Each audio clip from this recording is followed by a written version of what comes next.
Olá, queridos, eu sou o Padre Fábio Carneiro e esse é o nosso canal Atraídos pela Palavra de Deus.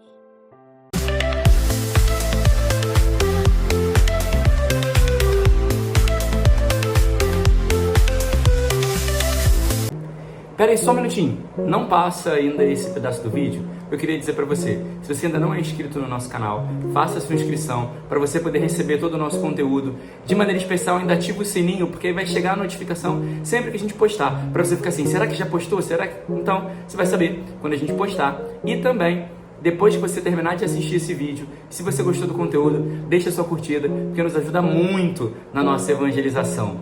Deus abençoe, gratidão. Vamos então agora à nossa partilha da Palavra de Deus.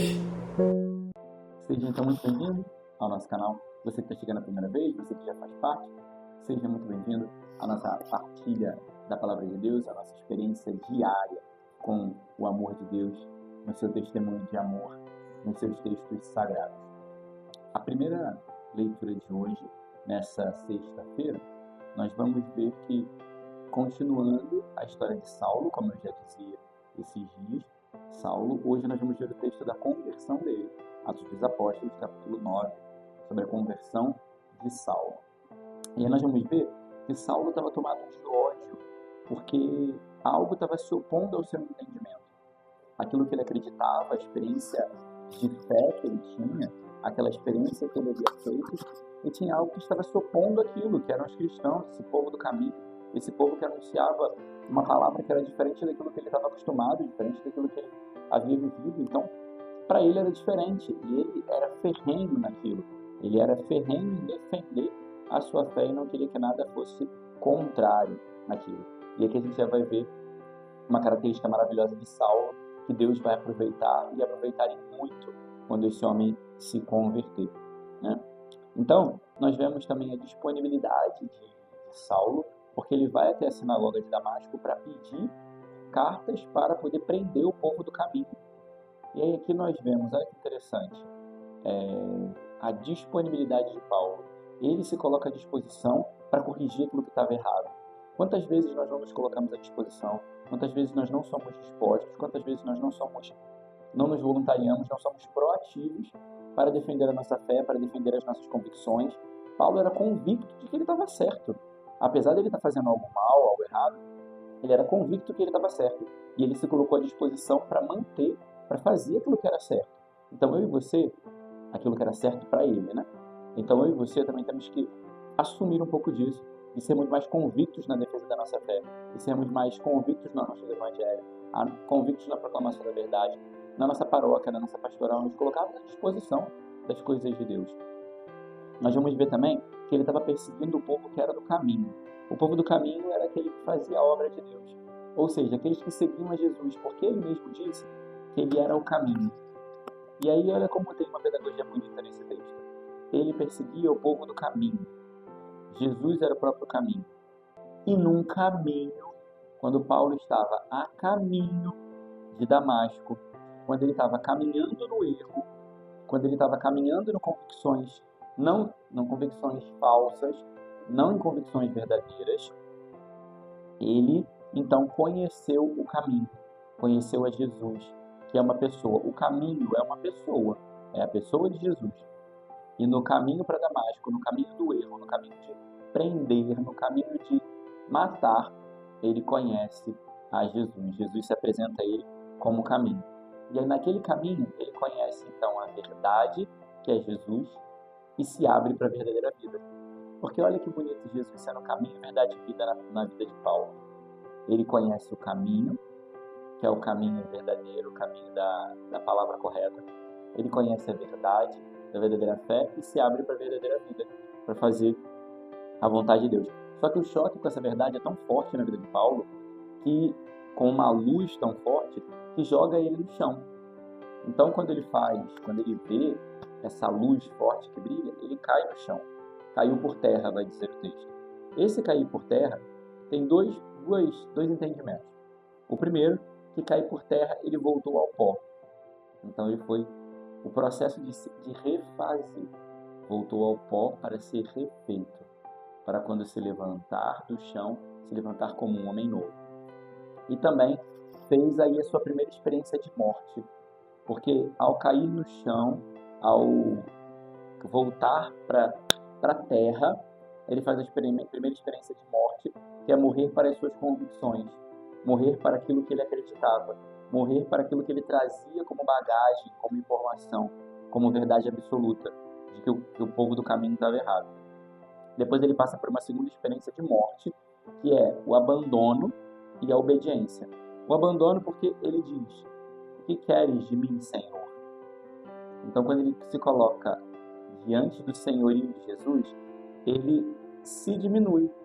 Ele não é mais dono de si, mas ele agora tem um Senhor. Então, a experiência da segunda morte é o abandono e a obediência. A obediência é porque Jesus fala para ele: entra na cidade, levanta, entra na cidade e ali te será dito o que fazer. E ele vai. Então, a segunda morte é morrer para si mesmo. Morrer para si mesmo, para as suas convicções, morrer para as suas próprias vontades, morrer para o caminho que ele estava fazendo. E abraçar um novo caminho da vontade de Deus. E a terceira experiência de morte, também, que ele vai fazer, porque ele não estava mais conseguindo ver. E uma pessoa cheia de convicção, uma pessoa cheia de si, não vê é a morte. Mas Jesus o cegou também para ele abrir os olhos para as coisas de Deus. E não somente para as convicções pessoais.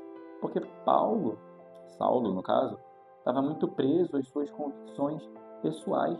Estava muito preso àquilo que ele acreditava, estava muito preso a si mesmo. E quando Jesus o cega, depois ao abrir os olhos dele, vai abrir os olhos dele para aquilo que é a verdade absoluta. Vai abrir os olhos dele para uma verdade que ele não conhecia ainda. Vai abrir os olhos dele para um entendimento que ele ainda não havia tido. Então a terceira morte, que diante das convicções e do olhar focado em prender, em matar, ele abre os olhos para a vida, que é Jesus, para a verdadeira vida, para o anúncio do Evangelho, para proclamar a verdade de Deus. E aí entra o contexto que Jesus vai levantar Ananias, né? Vai dizer para Ananias que Ananias deveria ir lá e rezar por ele. Procuraram na casa de Judas um tal chamado Saulo. Ananias já conhecia a fama de Saulo. Ananias tem muito medo, né? Fala: mestre, Senhor, mas ele mata, ele persegue. E o Senhor fala: eu escolhi. E vai lá à rua direita. Então Ananias também, por obediência a Deus, mesmo colocando a sua vida em risco, Ananias escolhe obedecer a Deus. Essa é a experiência pascal. Essa é a experiência da vida com Deus. A nossa vida não nos pertence, é o perder para ganhar. E Ananias vai. E vai, me chama a atenção que vai até a rua direita. Ou seja, porque na rua direita, o Senhor vai endireitar a vida de Paulo. Vai colocar a vida de Saulo, desculpa, já estou falando o nome dele, futuro. Na rua direita, Deus vai endireitar a vida de Saulo. Vai colocar a vida de Saulo de volta no lugar. E também, a direita é o lugar dos escolhidos e dos eleitos.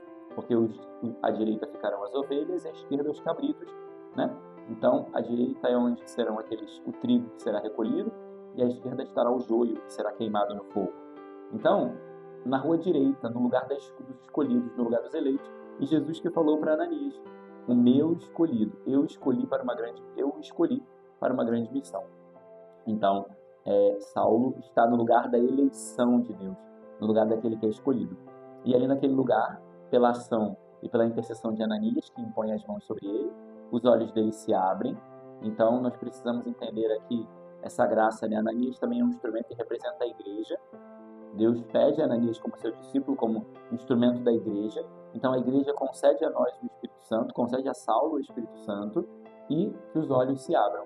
Então, quando nós estamos desviados, desfocados, precisamos da igreja para nos abrir os olhos. A igreja, na sua tradição, no seu magistério, nas escrituras, ela nos abre através dos sacramentos, a reconciliação com Deus, o sacramento da confissão também, abre os nossos olhos para a vida nova com Deus. E aí, aquele que era perseguidor se tornou, então, um pregador. E aí nós vamos ver que Deus alterou a sua vida, Deus refez a sua vida, mas conservou a sua história. Porque toda aquela história de um homem focado, ferrenho, defensor, obstinado, resiliente, ele agora era um pregador, resiliente, obstinado, focado na verdade que é o Senhor. Então, Deus ele quer fazer uso da nossa história, Só que nessa história precisa ser convertida e santificada para as obras de Deus. Então Deus ele não quer anular a sua história, Deus ele não quer anular aquilo que você traz de bagagem, mas ele quer santificar e converter para o serviço dele, para a vontade dele, para o amor a ele. E o Evangelho fala para nós que Jesus é todo alimento, porque o seu corpo é comida, é verdadeira comida, é carne, e o seu sangue é verdadeira bebida. Ele vai explicando e catequizando aqueles que estão ouvindo, os seus discípulos, que o seu corpo vai se tornar um alimento para nós e que vai ser um alimento que vai nos acompanhar, que vai ficar conosco. É a maneira com a qual ele escolheu para se deixar encontrar, para estar conosco todos os dias. E aí ele apresenta então que ele é o alimento para a vida, que ele é o alimento que vai nos conduzir, o alimento que sacia os nossos desejos, sacia a nossa vontade, e a Eucaristia, que é o corpo e o sangue de nosso Senhor, são esse alimento que prepara para a vida eterna, que nos livra da morte. A morte, no caso do Evangelho que vai ser citada, é a morte como condenação eterna. Então, aqueles que se alimentam da Eucaristia rompem e fogem da morte. E ela é o alimento que nos prepara para a vida eterna. Então, aqueles que desejam a vida eterna precisam caminhar, se alimentar do corpo e do sangue de nosso Senhor, que foi esse testamento de amor, esse tesouro, na verdade, esse tesouro que ele deixou para cada um de nós. Se deixou como tesouro, como alimento que nos prepara para a vida eterna, alimento que é a antecipação da experiência do céu. Então, que nós possamos amar mais a Eucaristia, lutar contra os pecados por amor à Eucaristia, para que possamos chegar ao céu. Louvado seja nosso Senhor Jesus Cristo, para sempre seja louvado.